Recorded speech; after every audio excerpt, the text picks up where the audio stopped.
नमस्कार, total health में आप सभी का स्वागत है। मैं हूं किरण भारद्वाज। कहते हैं यदि जीवन में सफल होना चाहते हैं तो सुनने की आदत होनी चाहिए बोलने से ज्यादा। सुनने की शक्ति यानी श्रवण शक्ति हमें मिली एक ऐसी महत्वपूर्ण शक्ति है जो जीवन का विस्तार करती है, समस्याओं का हल करती है और ज्ञान को अर्जित करने में सहायक है। कई ऐसे कारक हैं जो सुनने की शक्ति को प्रभावित कर सकते हैं। आज हम विशेषज्ञों से समझेंगे कि अपने सुनने की शक्ति को कैसे बरकरार रखा जा सकता है और कौन से कारण हैं जिनसे सुनने की क्षमता प्रभावित हो सकती है। यदि किसी को सुनने में समस्या है यानी आंशिक या पूर्ण रूप से बधिरता है तो ऐसी अवस्था में इलाज किन तरीकों से किया जा सकता है, ये रिपोर्ट देख लेते हैं और समझते हैं कि दरअसल श्रवण शक्ति और सुनने की प्रक्रिया किस तरह से पूर्ण होती है।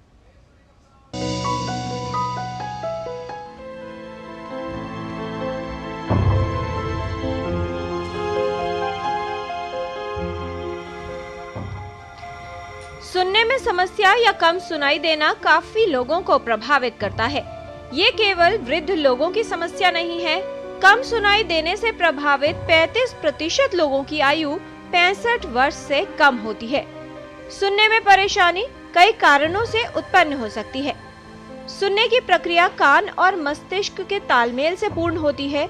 कोई भी ध्वनि कान में प्रवेश कर कान के पर्दे से टकराती है और कंपन उत्पन्न करती है। ध्वनि तरंगे कॉक्लिया में पहुंचती हैं और सेंसरी हेयर सेल से टकराकर विद्युत तरंगों में बदल जाती हैं। फिर कॉक्लिया नर्व से मस्तिष्क में पहुंचती हैं। मस्तिष्क इनकी पहचान करता है और हम सुन पाते हैं। कान के 3 भाग होते हैं, बाहरी, मध्य और आंतरिक भाग। कान के मध्य या आंतरिक भाग में समस्या हो तो सुनने में परेशानी हो सकती है। इसके कई कारण हो सकते हैं। कान में मैल, कान के पर्दे या अंदरूनी भाग में क्षति, कान में संक्रमण, ये सभी कारक सुनने की क्षमता को प्रभावित कर सकते हैं। सुनने में समस्या होने पर तुरंत विशेषज्ञ को दिखाएं, जिससे सुनने की क्षमता को बेहतर बनाए रखने और उस समस्या की पहचान करना संभव हो सके। सुनने में परेशानी की समस्या से बचाव के लिए अधिक शोर या तेज आवाजों से दूर रहें। साथ ही छोटी छोटी सावधानियों का पालन करें, जिससे बधिरता या सुनाई कम देने की समस्या से बचाव हो सके। किरण भारद्वाज, डीडी न्यूज।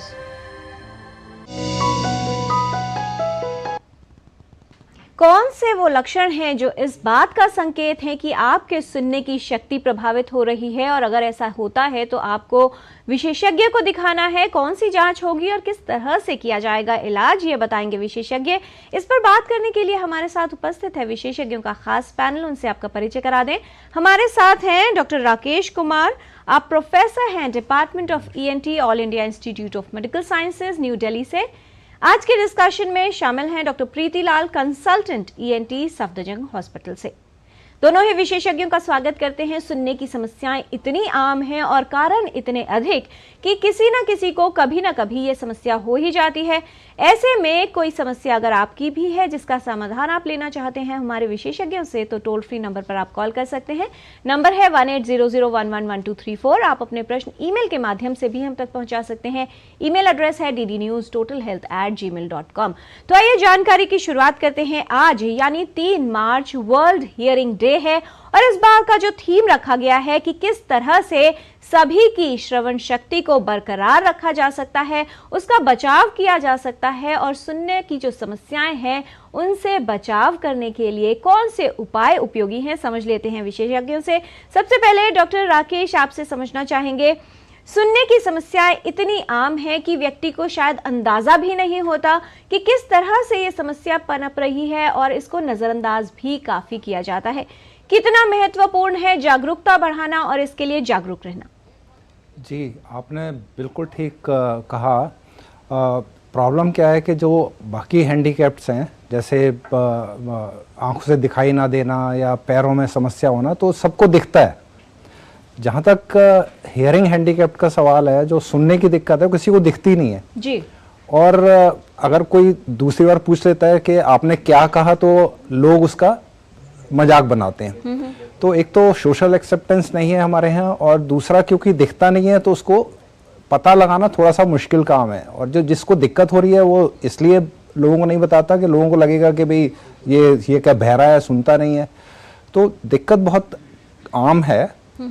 अभी ICMR का एक स्टडी हुआ था जिसमें करीब 1 लाख लोगों पे सर्वे किया, कॉमन जो लोग हैं सोसाइटी में, उसमें करीब 10% लोगों में हेयरिंग लॉस पाया गया, जिसमें से करीब 3% ऐसे थे जिनके डेफिनेट हैंडीकैप था, यानी कि उनको इतना कम सुनाई दे रहा था कि उसमें कुछ ना कुछ मदद की उनको ज़रूरत है जी। तो काफ़ी कॉमन है और लोग यूजुअली छुपाते हैं, छुपाना नहीं चाहिए। जैसे आपने बोला कि कभी भी जब सुनने में समस्या है तो विशेषज्ञ को दिखाएं और उसका इलाज संभव है। जी, बहुत सारे कारण हैं और अलग अलग एज ग्रुप है जिनकी समस्याएं अलग हैं। डॉक्टर प्रीति, बचपन से की अगर बात की जाए, बच्चों में कौन से कारण हैं जो बधिरता का या कम सुनाई देने की वजह बन सकते हैं?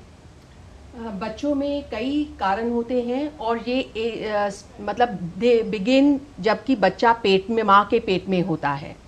माँ के पेट में जब बच्चा होता है तो अगर माँ को कुछ इन्फेक्शंस हो जाते हैं जिनको हम टॉर्च ग्रुप ऑफ इन्फेक्शंस कहते हैं, उसकी वजह से भी बच्चे को हेयरिंग लॉस हो सकता है।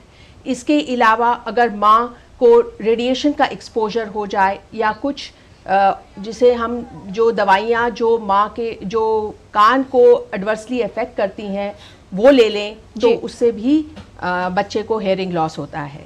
जब बच्चा पैदा हो रहा होता है तो कुछ कारण ऐसे बन जाते हैं जिससे कि वो उसको सुनने की शक्ति उसकी कम हो सकती है। जैसे कि अगर बच्चा प्रीमेच्योर पैदा हो जाए, उसका बर्थ वेट कम हो, देखा गया है कि जो 1.5 किलो से कम बच्चे होते हैं उनको ज़्यादा रिस्क होता है हेयरिंग लॉस का। इसके अलावा अगर बच्चे को जॉन्डिस हो जाए जिसके लिए एक्सचेंज ट्रांसफ्यूजन की ज़रूरत पड़े, उसमें भी हेयरिंग लॉस का रिस्क बढ़ जाता है। फिर जब बच्चा थोड़ा बड़ा हो जाता है तो और भी कारण आ जाते हैं, जैसे कि wax in the year, infections in the year. Infection in the year बहुत कॉमन कॉज है हेयरिंग लॉस का। इसके अलावा ट्रॉमा और बहुत ऊंची आवाज़ से एक्सपोजर होना, ये सब इन्फेक्शंस, वायरल इन्फेक्शंस, मेनिंजाइटिस, ये सब कारण बन जाते हैं इस एज ग्रुप में। जी, डॉक्टर राकेश कुमार, ये जो तेज आवाज की बात आ रही है, ऐसे में यदि किसी व्यक्ति को पूर्ण रूप से बधिरता होती है तो वो उसको तुरंत ही पता चल जाता है, लेकिन अगर यंगस्टर्स की बात की जाए, किशोरों और युवाओं की बात की जाए, आजकल बहुत चलन है कि तेज आवाज में संगीत सुना जाएगा और खास तौर पर ईयर प्लग्स का इस्तेमाल या हैंड्स फ्री का या हेडफोन्स का प्रयोग अधिक होता है और आवाज की जो गति होती है या तीव्रता होती है वो काफी अधिक रखी जाती है। अगर प्रोलॉन्ग्ड एक्सपोजर रहता है, किस तरह से सुनने की शक्ति को प्रभावित कर सकता है? क्योंकि ऐसे मामलों में ये भी देखा जाता है कि वो लोग बोलते भी जोर से हैं और सुनते भी अधिक तेज आवाज ही हैं। जी, आपने बहुत अच्छा सवाल पूछा। एक तो मैं यहाँ पे ये बताना चाहूँगा कि जब कौन सी आवाज़ हमारे लिए हार्मफुल है, कितनी तेज आवाज़। जी, तो जो अब हम लोग बात कर रहे हैं उसको हम लोग बोलते हैं करीब 50 से 60 dB इसका लाउडनेस है। अगर इसका 70 हो तो हम बोलते हैं कि भाई सेफ है। अगर 80-85 हो जाए तो हम बोलते हैं इसमें अब ड्यूरेशन पे फ़र्क पड़ेगा कि अगर हम ज़्यादा एक्सपोज करेंगे, सपोज रोज़ हम इसको 5 घंटे सुनते हैं 85 dB नॉइज़ को, राइट, तो वो नॉइज़ आपके हियरिंग को ज़रूर असर डालेगी प्रोलॉन्ग यूज़ पे। अगर इस पे हम जैसे ही इसका जो नॉइज़ लेवल बढ़ाएंगे, सपोज वो होता है कि 90 हो जाए तो वो 5 घंटे के बजाय हो सकता है कि 3 घंटे में ही आपका ईयर डैमेज हो जाए। और अगर वो 100 है, 120 है तो कुछ मिनट या कुछ सेकंड में ही आपका जो डैमेज है वो हियरिंग डैमेज कर देगा। अब जो हमारे पर्सनल म्यूजिक सिस्टम है या हम स्पीकर लगा के सुन रहे हैं, अगर उसे फुल वॉल्यूम पे रखते हैं तो उसका लाउडनेस करीब 90 डेसिबल है। तो आप समझ सकते हैं अगर 90 डेसिबल पे आपने सुना तो आपका कान मैक्सिमम उसको करीब 10-15 मिनट तक उसको टॉलरेट कर पाएगा, उसके अलावा वो डैमेज कर देगा। तो अगर आपको ईयरफोन लगा के आपको चिल्लाने की जरूरत पड़ रही है या कोई आपसे बात कर रहा है तो आप नहीं सुन पा रहे हैं, इसका मतलब लाउडनेस ज्यादा है। डॉक्टर राकेश, बहुत बार हम लोग फंक्शंस में, शादियों में भी देखते हैं, लाउड स्पीकर होते हैं, क्लोज्ड एनवायरनमेंट होता है, किसी हॉल के अंदर डीजे बजाया जाता है और आवाज इतनी तेज होती है जहां पर छोटे बच्चे भी हों कि आपस में बात करना भी मुश्किल हो जाता है। कितना बड़ा खतरा हो सकता है? जी, ये आपने बिल्कुल ठीक कहा। अगर हमें कहीं पे नॉइज है, चाहे वो म्यूजिक है, और हमें चिल्ला के बात करनी पड़ रही है, इसका मतलब वो इतना ज़्यादा लाउडनेस है, वहाँ पे इतना ज़्यादा इंटेंसिटी है नॉइज़ का कि वहाँ से दूर जाना ही बेहतर है। और जितना क्लोज एनवायरनमेंट होगा, जैसे हॉल है या डिस्को ठीक है, वहाँ पे डैमेज होने का ज़्यादा चांस है। अगर वहाँ पे आप इमीडिएटली बाहर नहीं निकल सकते तो कानों को उंगली लगा के बंद कर लीजिए, या आपके पास कॉटन है तो कॉटन लगा लीजिए और जल्दी से जल्दी वहाँ से दूर हो जाएं। ईयरफोन का जितना कम इस्तेमाल करेंगे उतना अच्छा है। अगर इस्तेमाल करना ही है तो अगर टोटल वॉल्यूम उसका 10 है तो मैं एडवाइस करता हूँ कि 3 या 4 पे उसका मैक्सिमम वॉल्यूम रखें जी। और हो सके तो एक ही साइड का ईयरफोन यूज करें। राइट। डॉक्टर प्रीति, तीसरा एज ग्रुप वो है जिनकी उम्र बढ़ रही है। आमतौर पर बहुत से लोग हैं जिन्हें ये लगता है कि जैसे जैसे उम्र बढ़ेगी सुनने की शक्ति कम हो जाएगी, तो ये सामान्य है और ऐसे लोग और उनके परिवार वाले भी उन्हें विशेषज्ञों के पास लेकर ही नहीं जाते क्योंकि इसे वृद्धावस्था का एक आम और सामान्य लक्षण माना जाता है।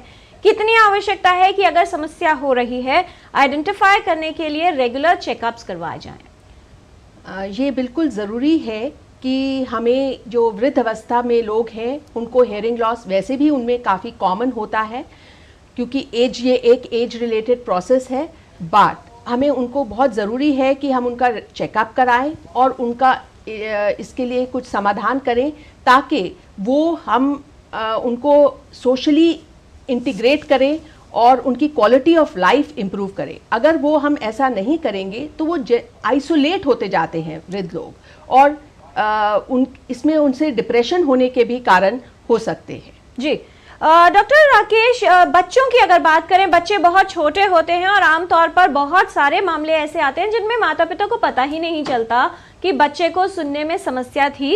एक तो न्यूबॉर्न स्क्रीनिंग का महत्व कितना बताया जाए, पता होना चाहिए, और साथ में कौन से लक्षण आप बताना चाहेंगे जिससे माँ को या परिवार के जो सदस्य हैं उनको ये पता चल जाए कि बच्चे को वाकई कुछ समस्या हो रही है, अर्ली आइडेंटिफिकेशन हो सके? जी, पहली बात, अगर यूनिवर्सल हेल्थ स्क्रीनिंग की बात करें हियरिंग के लिए तो वो सबसे ज़रूरी चीज़ है, क्योंकि अगर हम सिर्फ हाई रिस्क करते हैं तो करीब 50% बच्चे हम लोग मिस कर देंगे जिनको के हियरिंग लॉस था और हमें लगा हुए नॉर्मल होंगे। तो यूनिवर्सल तो होना चाहिए। मेडिकल कॉलेज और बड़े बड़े हॉस्पिटल में हो रहा है, लेकिन ओवरऑल पूरा पॉपुलेशन के लिए अभी अवेलेबल नहीं है। दूसरा, ये बच्चों में क्या हमें सिम्टम मिलेंगे, क्या लक्षण मिलेंगे जिससे हम ये पता कर सकें कि बच्चा ठीक से सुन रहा है कि नहीं। तो मैं बोलूँगा, अगर बच्चा बहुत छोटा है और अगर घर में कोई जोर की आवाज़ होती है, जैसे कि कोई जब बर्तन गिर गया या फिर कटोरी ज़मीन पे गिर गई और बच्चा अगर पलक नहीं झपका रहा या थोड़ी देर के लिए उस तरफ नहीं घूम रहा है या एकदम से एक्टिविटी बंद नहीं की, तो इसका मतलब उसमें हियरिंग लॉस हो सकता है। थोड़ा सा बड़ा जब बच्चा होता है तो वो आवाज़ सुन के स्माइल करेगा, आवाज़ की तरफ गर्दन घुमाएगा, और करीब 5 या 6 महीने का जब बच्चा होगा तो कुछ कुछ बोलना स्टार्ट करता है, जिसको हम लोग बोलते हैं कि जैसे दादा बाबा ऐसे ऐसे बातें, अपने आप कुछ कुछ बातें बोलेगा। और जैसे जैसे उम्र बढ़ती है वैसे वैसे उसका जो एक एक शब्द बोलेगा, पहले फिर 2 फिर 3 शब्द, फिर उनके वाक्य बनाना स्टार्ट करता है।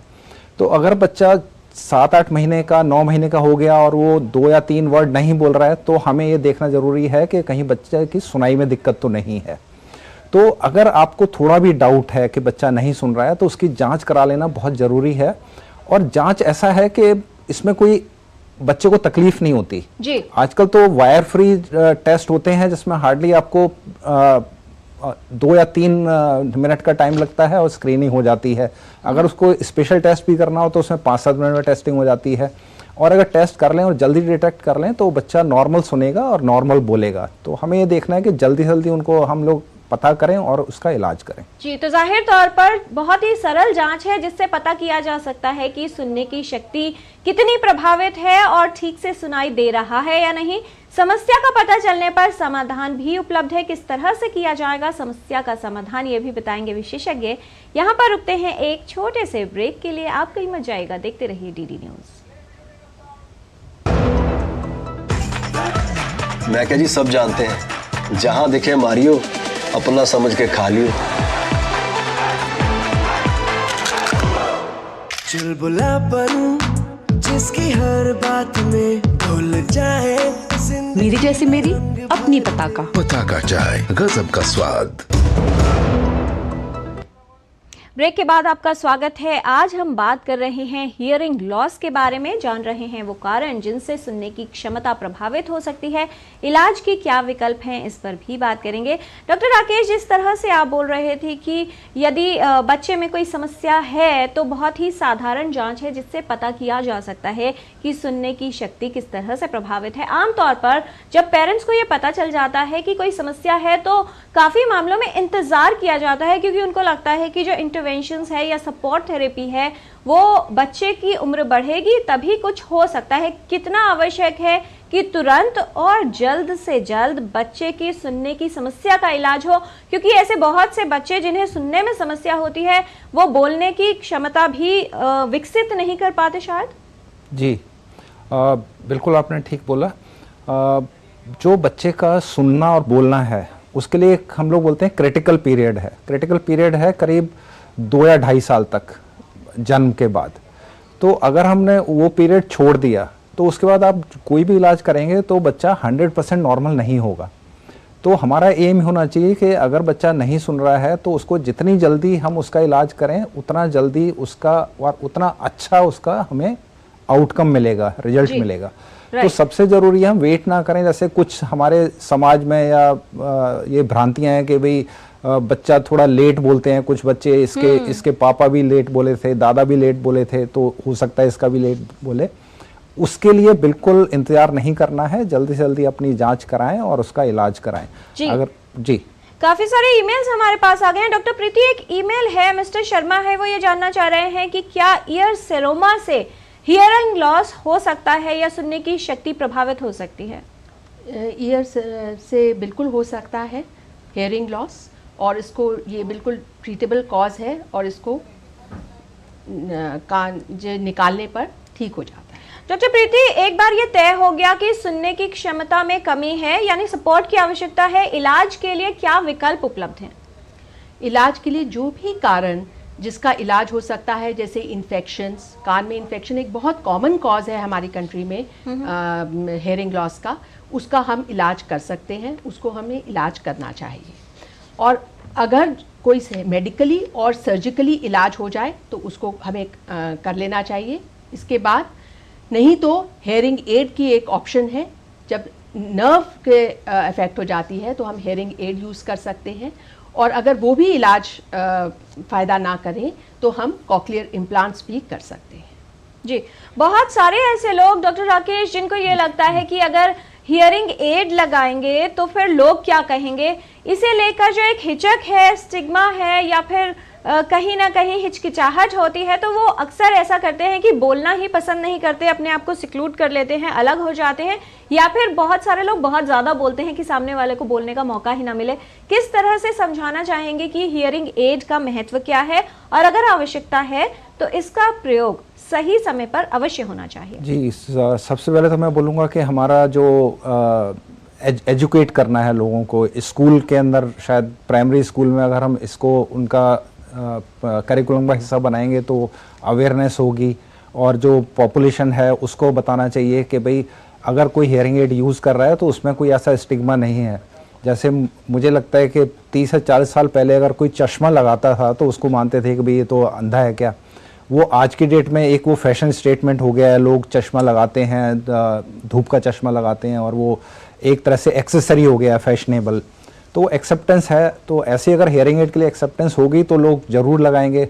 और जैसा आपने पहले बोला कि आइसोलेट हो जाते हैं, तो आइसोलेशन में क्या है कि बाकी चीज़ें इशू आते हैं कि वो डिप्रेशन, साइकोलॉजिकल इशू, लर्निंग में प्रॉब्लम है कि अगर आपने आज के कॉम्पिटिटिव वर्ल्ड में अगर आप सपोज करिए 10% आपका मिस हो गया क्लास में तो आपको पूरा टॉपिक ही समझ नहीं आएगा जी।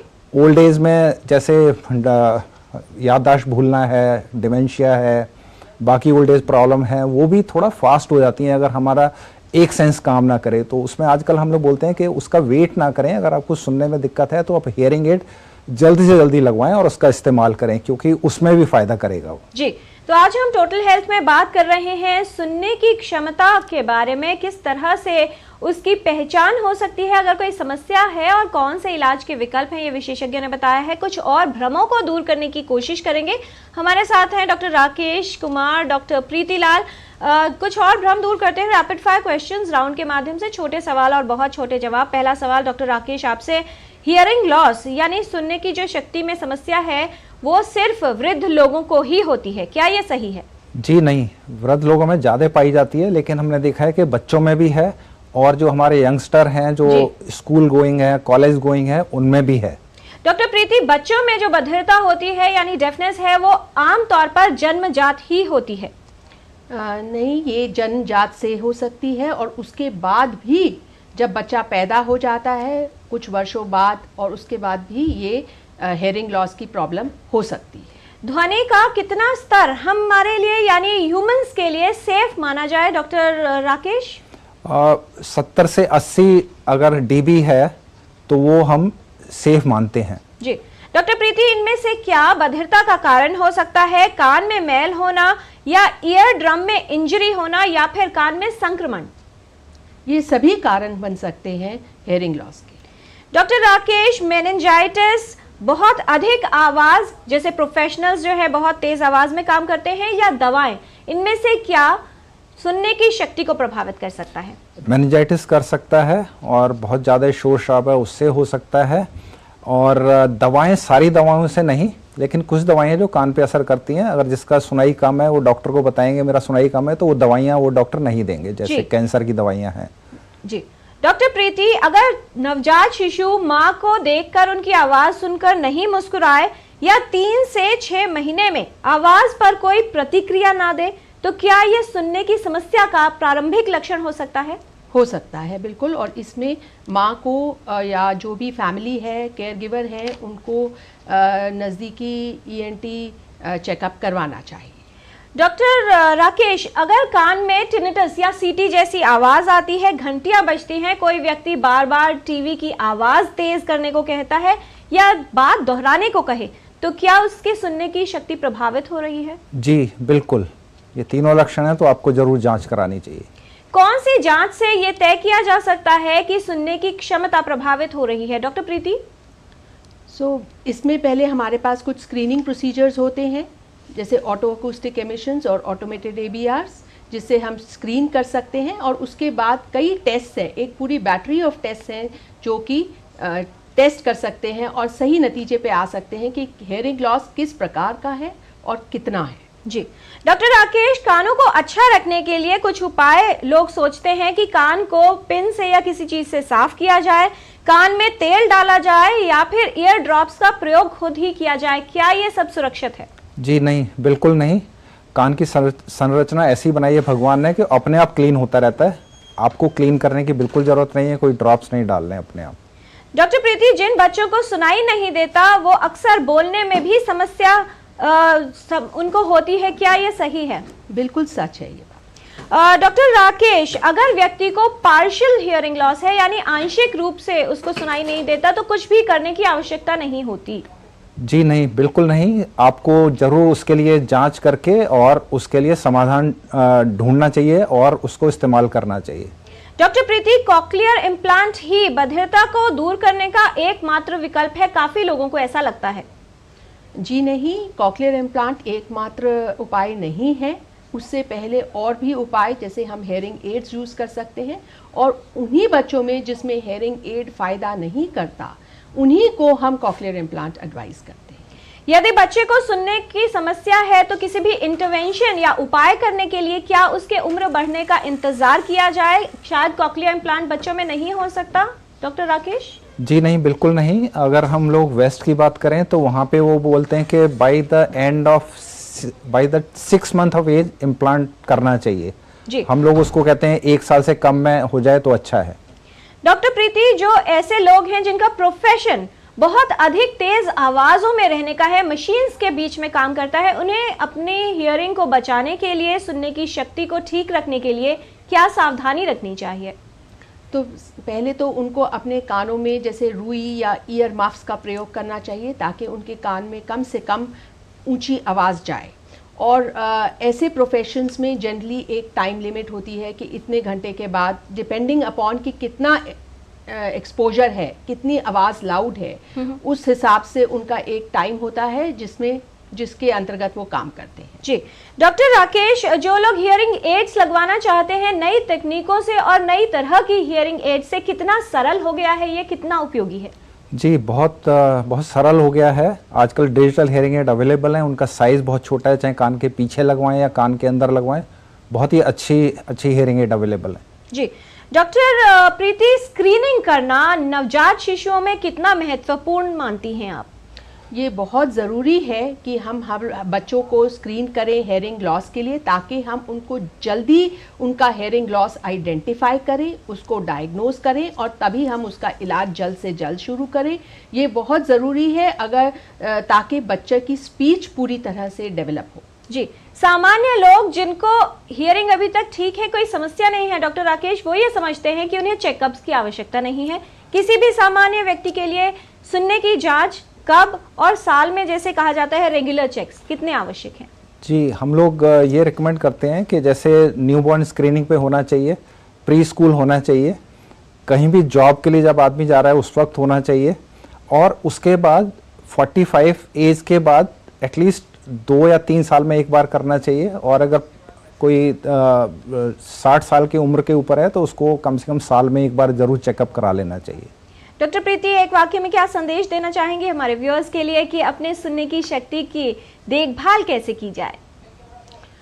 मैं ये कहना चाहूँगी कि एक सुनने की शक्ति हमारे सबके लिए, हर एज ग्रुप के लिए बहुत इम्पॉर्टेंट है और इसको हमें पूरी तरह से इसका ध्यान देना चाहिए। कभी कोई इन्फेक्शन हो या कोई कारण लगे कि हमारी सुनने की शक्ति कम हो गई है तो उसको वेट नहीं करना चाहिए कि ये ठीक हो जाएगा अपने आप। हमें उसको नज़रअंदाज नहीं करना चाहिए और तुरंत अपने नज़दीकी ENT के पास जाके दिखाना चाहिए। डॉक्टर राकेश कुमार, आपका संदेश? जी, ये 5 सेंसेस में से एक इम्पॉर्टेंट सेंस है और हमें लाइफ लॉन्ग इसकी ज़रूरत है और इसकी देखभाल करें। अपने आप कुछ ना करने की कोशिश करें, जैसे भी शक हो फटाफट जाएं, इलाज कराएं, इलाज संभव है।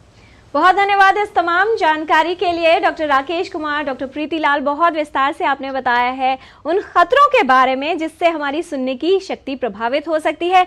सहायता उपलब्ध है, इलाज के विकल्प उपलब्ध हैं, सिर्फ हमारी ओर से ये कोशिश होनी चाहिए कि अगर कोई समस्या है, अनयूजुअल सिम्टम या असामान्य लक्षण हो रहा है तो एक विशेषज्ञ के पास जाना है, सही समय पर सही तरीके से सही इलाज लेना है, क्योंकि इलाज से बहुत सी समस्याओं का समाधान हो सकता है। और अगर आपकी सुनने की शक्ति ठीक है तो ये भी आपकी जिम्मेदारी है कि उस सुनने की शक्ति को बरकरार रखा जाए, यानी उसकी सही देखभाल की जाए। बहुत तेज आवाज़ों में ना जाए। वो तमाम युवा या वयस्क जो तेज आवाज़ में म्यूजिक सुनना पसंद करते हैं, अपने हेडफोन्स को 24 घंटे लगाए रखते हैं, उनको ये ध्यान रखने की आवश्यकता है कि सुनने की शक्ति यानी श्रवण शक्ति एक ऐसी शक्ति दी गई है जिससे आप इस दुनिया को देख सकते हैं, सुन सकते हैं, उसका जो पूरा लुक है वो ले सकते हैं, किस तरह से महसूस हो सकता है आपको ये सब। इसलिए उसकी देखभाल करें और साथ ही कोई अनयूजुअल साइंस या सिम्टम्स हों तो उसको नज़रअंदाज ना करें। जानकारी और जागरूकता का ये सिलसिला कार्यक्रम में ऐसे ही जारी रखेंगे। आज के कार्यक्रम में फिलहाल इतना ही। हमारी पूरी टीम को दीजिए अनुमति। नमस्कार।